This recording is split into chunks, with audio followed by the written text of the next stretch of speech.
Assalamualaikum warahmatullahi wabarakatuh. Kali ini di perkuliahan landasan pendidikan kita akan coba kaji secara bersama-sama tentang apa itu hakikat manusia.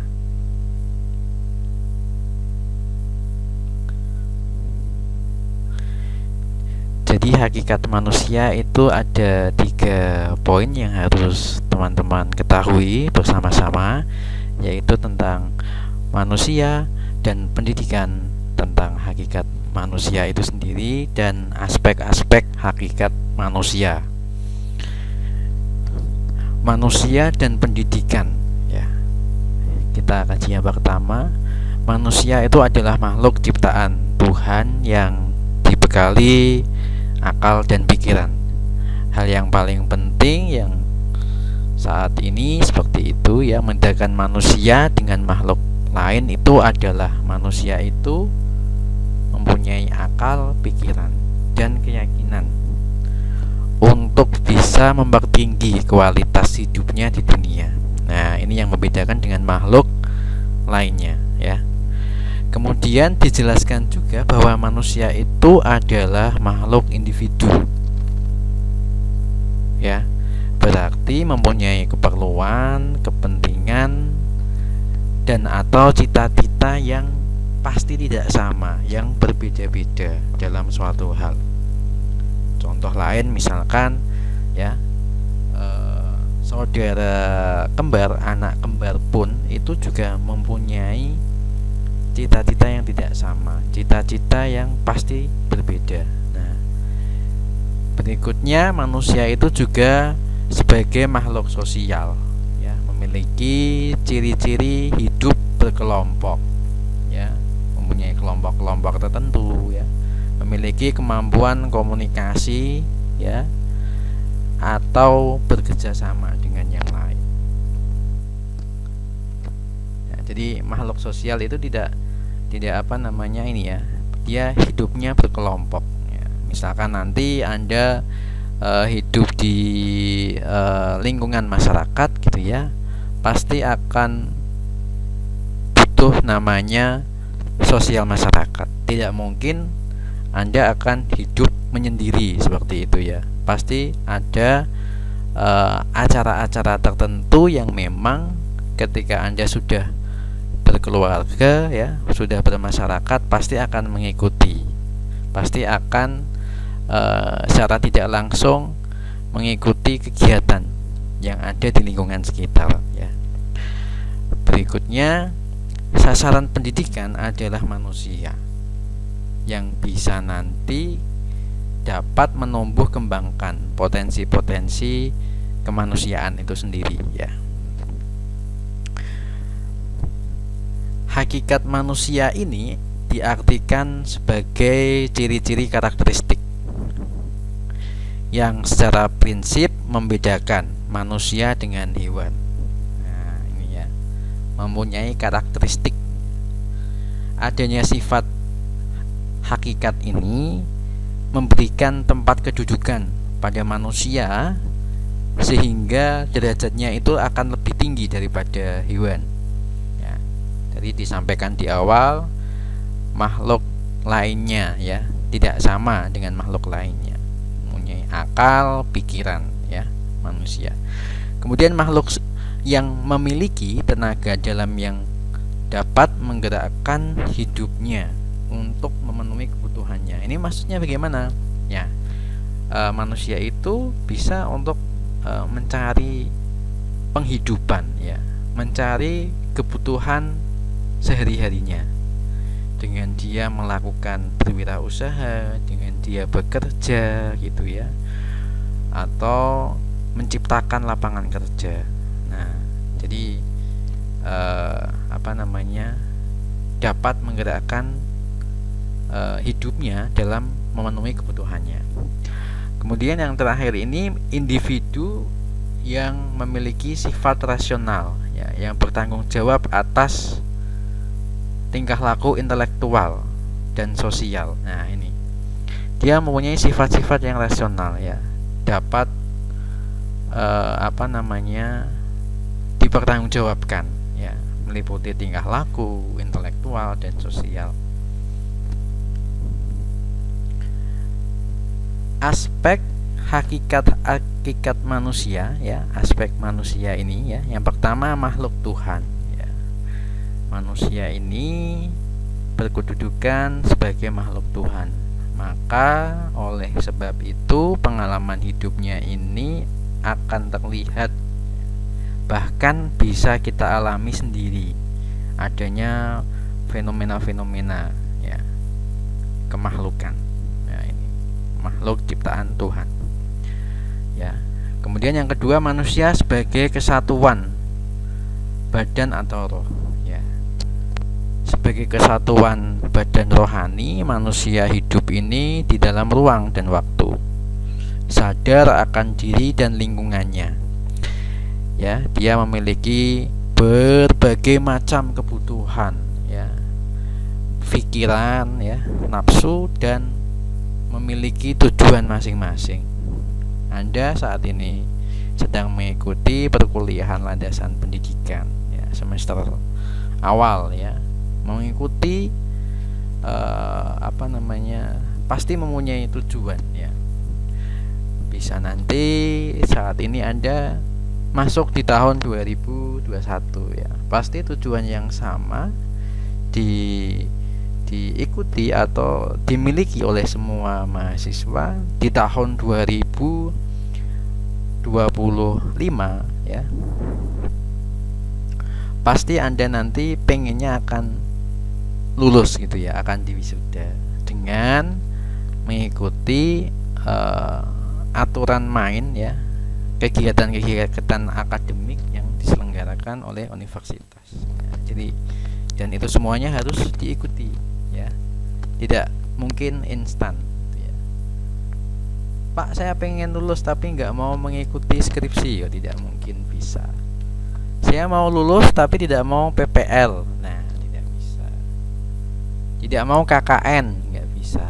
Jadi harus semuanya, ya, kegiatan akademis yang ada di lingkungan universitas semuanya harus diikuti. Nah, jadi seperti itu, ya. Pasti mempunyai tujuan yang sama, pengen lulus seperti itu, ya. Kalau misalkan belum mendapatkan beasiswa, saya pengen nanti di semester 2 atau 3 mau mengusulkan beasiswa, boleh-boleh saja, ya.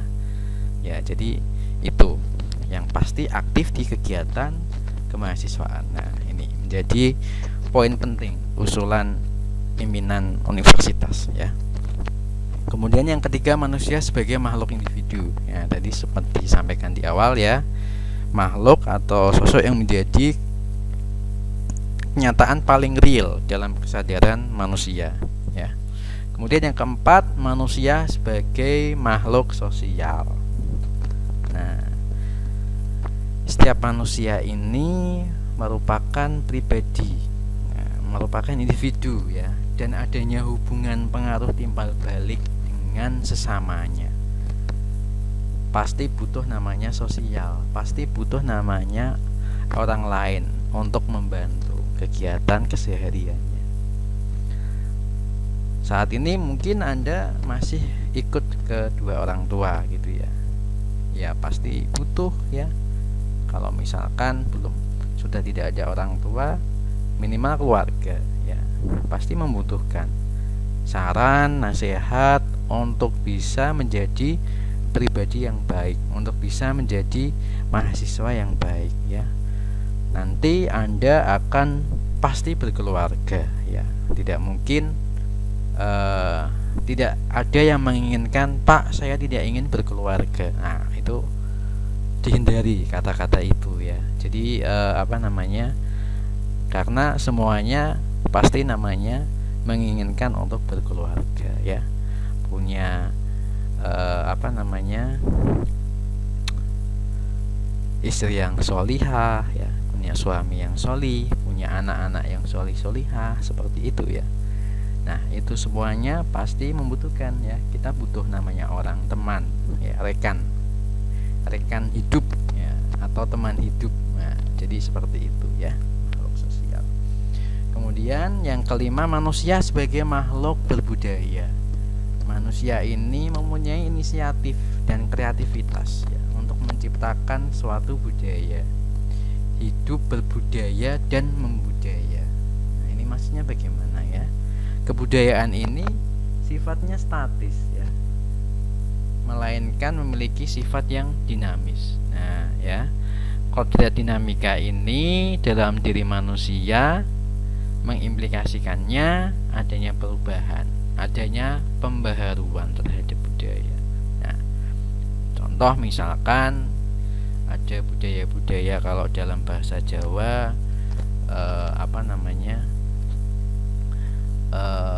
kondangan seperti itu ya, mitoni atau selamatan atau syukuran. Nah itu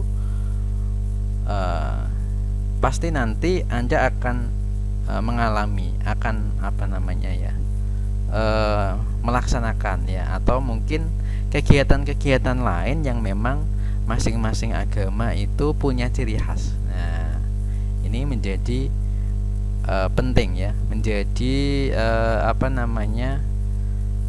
tolak ukur atau kita harus berpartisipasi di sana. Nah, hidup yang berbudaya dan membudaya. Kemudian yang keenam, manusia ini sebagai makhluk susila. Eksistensi ini mempunyai aspek kesusilaan. Ya, sebagai makhluk yang otonom atau makhluk yang mempunyai kebebasan, manusia ini selalu diharapkan pada alternatif tindakan yang harus dipilih, harus mempunyai pilihan ya, harus mempunyai solusi untuk mengatasi masalah-masalah yang ada.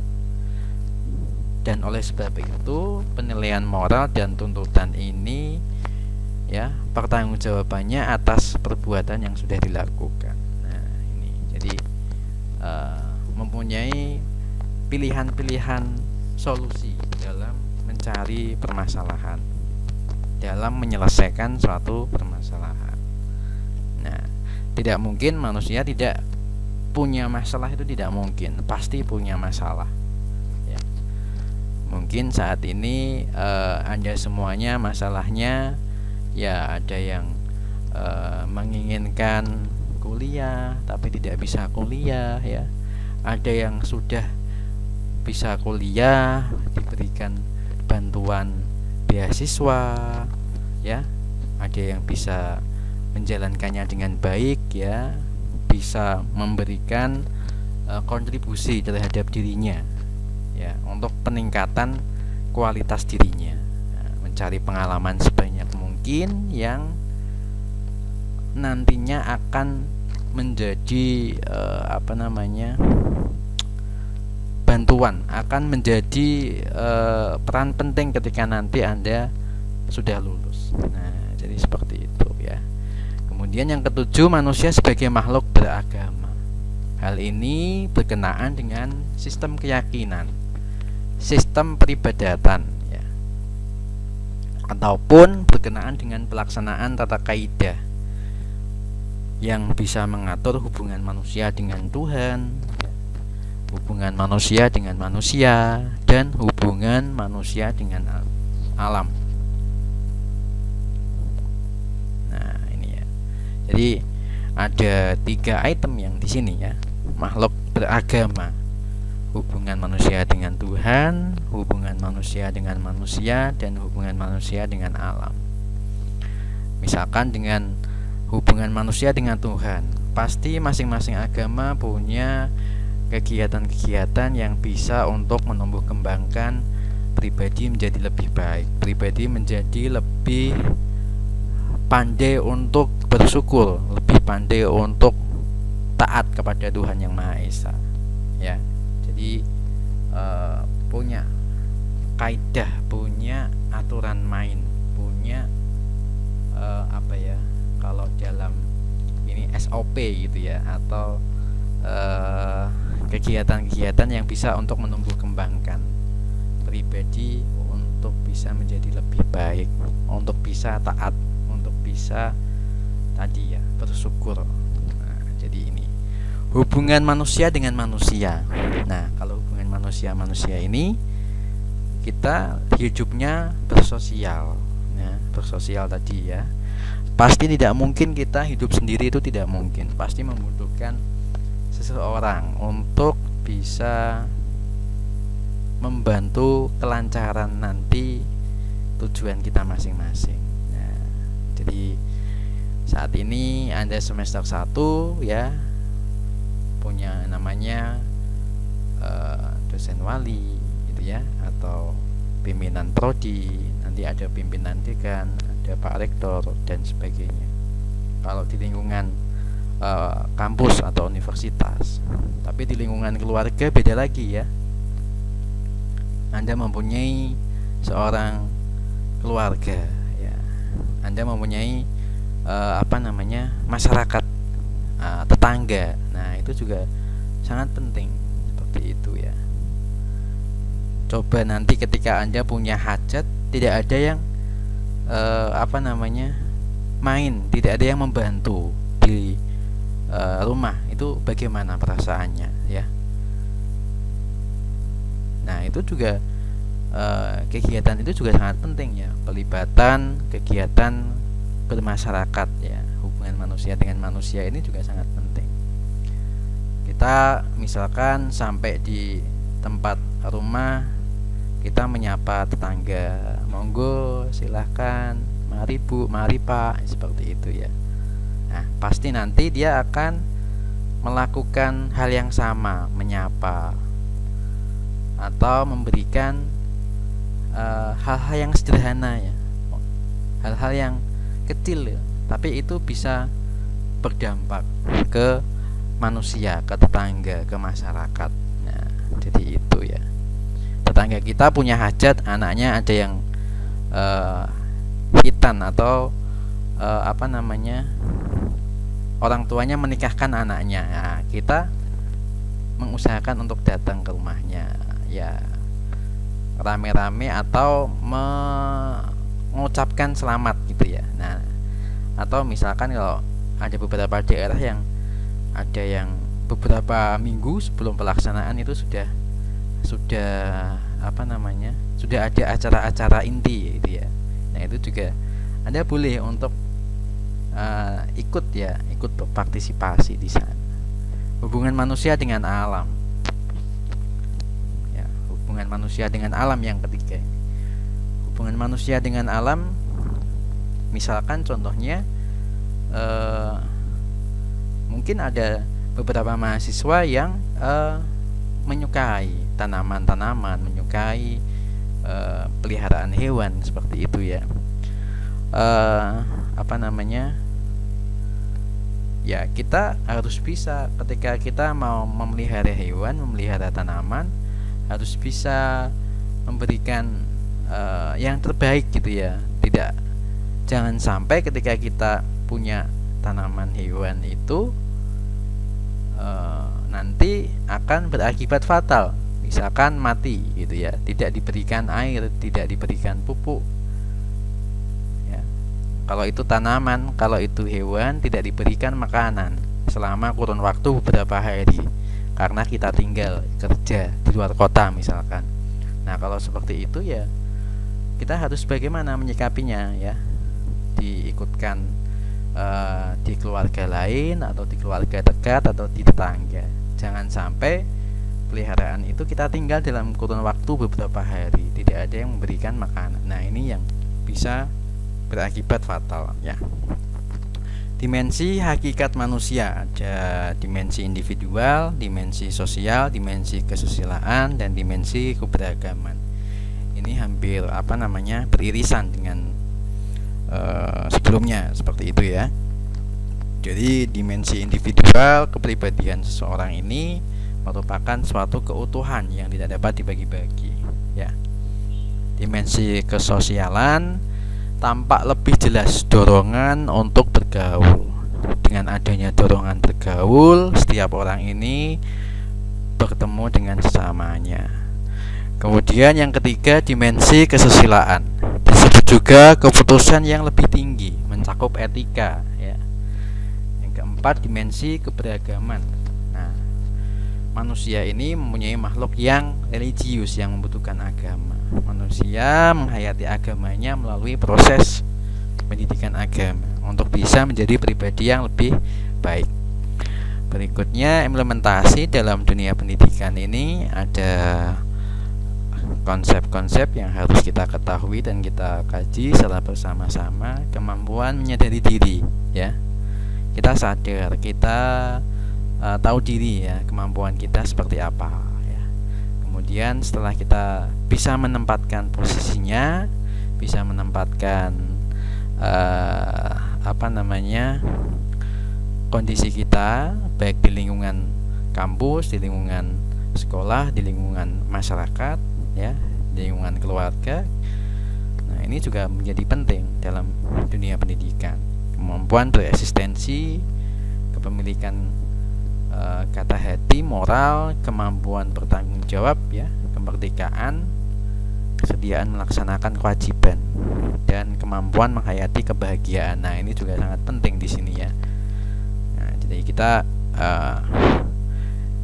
sering sekali mengucapkan rasa syukur seperti itu, ya. Alhamdulillah bisa kuliah, alhamdulillah bisa bisa lulus tepat waktu seperti itu, ya. Bisa mendapatkan pekerjaan, ya.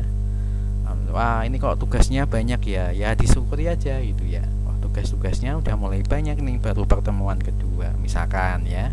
Oh, ini kok ya semuanya punya maksud dan tujuan yang sama agar nanti Anda bisa menjadi pribadi yang lebih baik, mulai dari semester 1 sampai nanti mengantarkan Anda ke tempat